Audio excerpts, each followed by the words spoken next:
ব্যারাকপুর লোকসভার প্রাক্তন সাংসদ এবং বর্ষীয়ান নেতা তড়িৎ বরণ তোপদারের বাড়িতে দেখা করতে আসলেন সিপিআইএম প্রার্থী দেবদূত ঘোষ।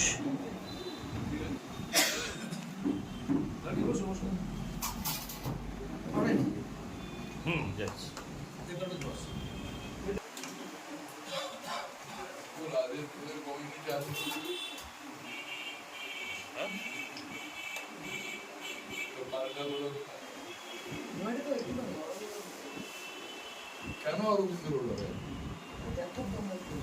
সোবার আমাদের কথা বলে ইন্টারন্যাশনাল অফিসে ইলেকশন আছে কংগ্রেসের আলাদা করে ভোট হবে কংগ্রেসের আমরা দেখছিলাম ইলেকশন